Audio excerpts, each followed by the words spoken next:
Hello and welcome to the next video in colouring platter rims. It goes on and on and on, but this week's one, it's monochrome. Yes, Barry, this one is for you. So another go at just doing some black and white. What you see at the end of the video doesn't exist anymore. Wasn't that keen on it. So this is a technical experiment. If you hate it, I wouldn't say I hated it. It just didn't quite work for me. I don't think there was enough, well, maybe enough cleverness in the design, and there wasn't enough neatness in the execution of it. Partly materials, partly some rather ham-fisted applying of masking tape, I think, by me. Have you noticed I'm occasionally a bit slapdash? Oh well. I hope there's something of interest in this one. It did look almost great, well, almost good at the end, but it's a technique I'm certainly going to come back to. I just didn't get it as right as I could have got it. As we say at school, positive mindset. Haven't achieved what I aimed for yet. Anyway, if you've got any comments, leave them below, and thanks for watching. Okay, so I'm going to use a combination of masking tape and plasterboard tape. I've got a bit of misgivings about doing black and white. The contrast between them is so great that I'm not sure I'm going to like it. But as a technique, I'm going to give it a go. I think it's going to end up maybe a little bit like a sort of two-tone selector bowl, taking me right back to a period of my life I can only just about remember. Right. I also don't want anything too uniform, which is a bit of a strange thing to say when I'm going to be putting squares on. But I think I'm going to mask various areas off and put black and white as background colours. Just see how it comes out.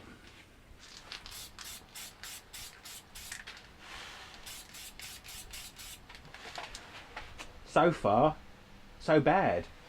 Perhaps I should have sealed it first. It's really struggling, the paint, to cover some areas of the grain. But I'm going to leave that to dry. It needs at least 10 minutes or so. Go and get a cup of tea. And while that's drying, I'll think about where I'm going to put the mask. I don't want to put this all over.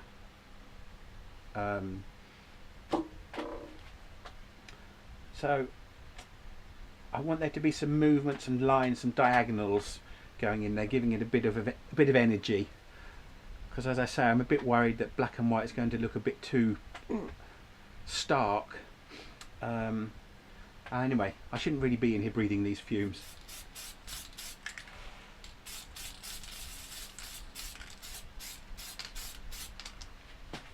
Yeah, that's covered a bit better. Gonna leave it to dry 15 minutes. Then I think probably one more coat and then a very fine sanding.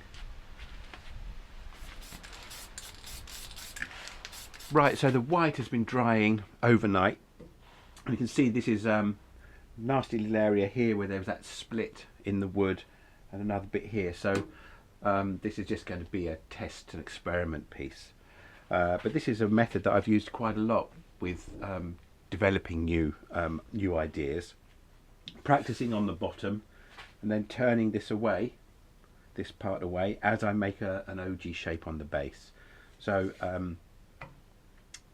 I'll get some black on it now, but I'm going to mask off different areas first.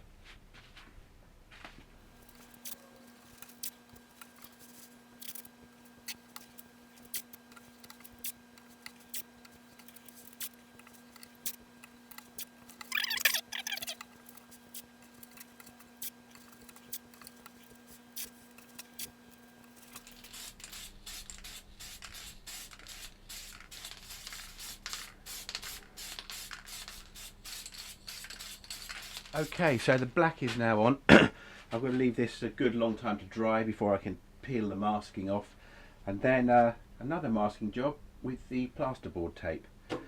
I'm not too impressed with the paints I'm using, to be honest with you.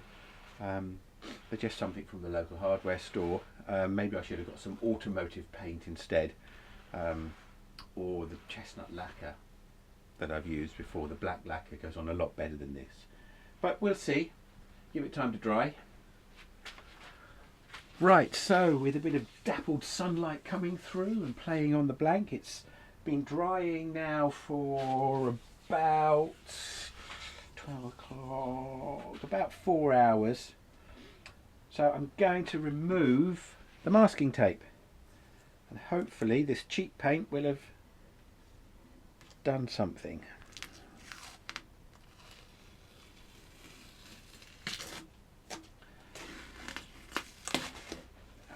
I can see that the edges aren't as crisp as I would like them to be. Maybe the masking tape as well isn't great.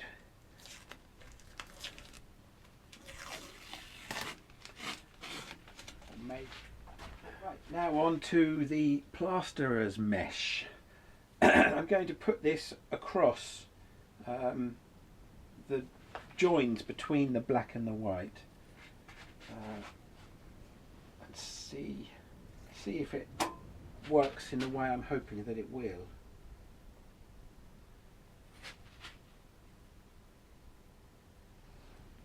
Because what concerned me about doing something in black and white anyway was the huge contrast, so I wanted to bring some variety into the different sort of paint techniques on this.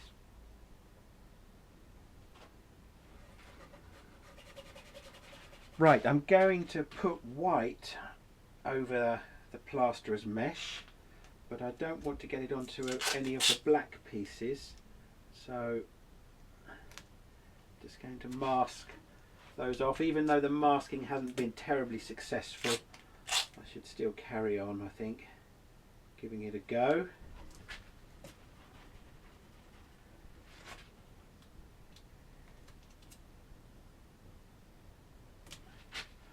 Right, so that's all of the black that hasn't got any painted mesh masked off as well.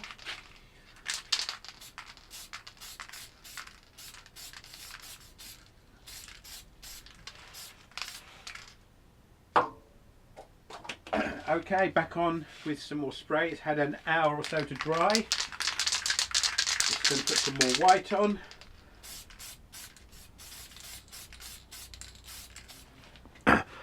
Okay, so 2 coats of white have now gone on through the plasterer's mesh or builder's mesh.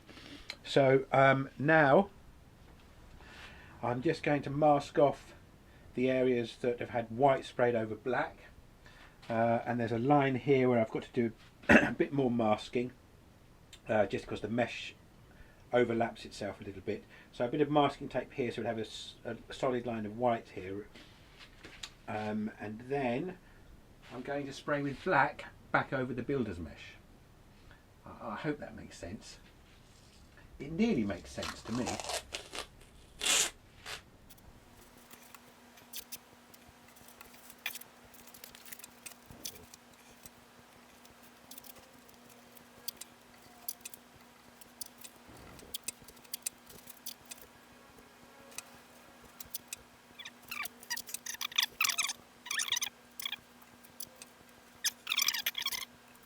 Right, time to do my aerosol can dance.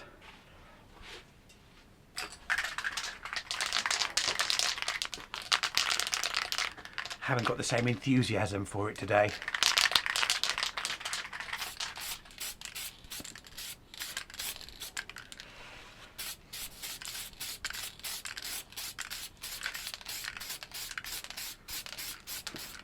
Right, it's ready to pull off all the masking stuff now and see what we're left with. Going to do this quite gradually because I've got many different layers over the blank as a whole.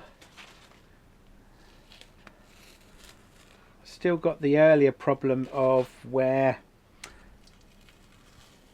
the masking tape wasn't really good enough, or I put too much paint on to begin with.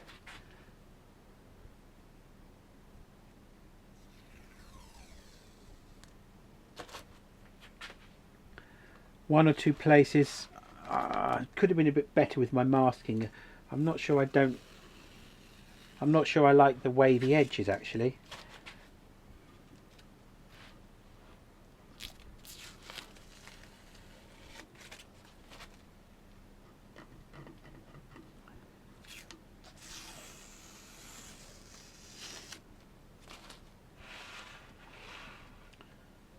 Right, I think that's everything off.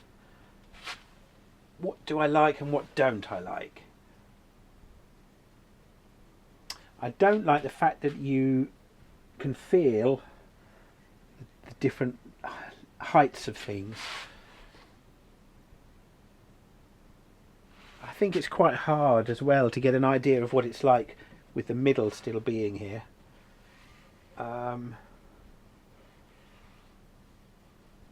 It's still a little tacky, the paint.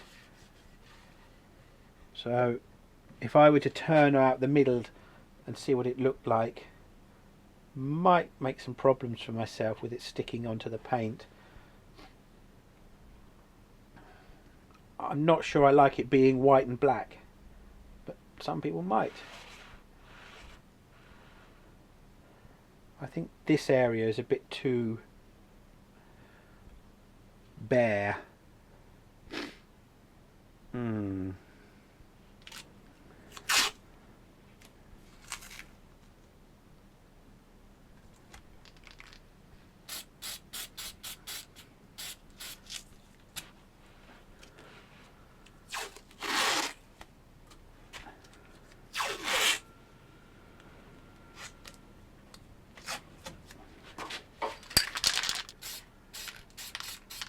I'm not that keen on the black and white against the wood, but you know, some of you might like it. I quite like the sort of ceramic look that I'm getting here.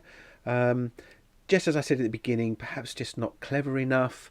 Maybe the design needed to be a bit tighter. I think it's working best where it looks like the lines carry right across the rim from one side to the other.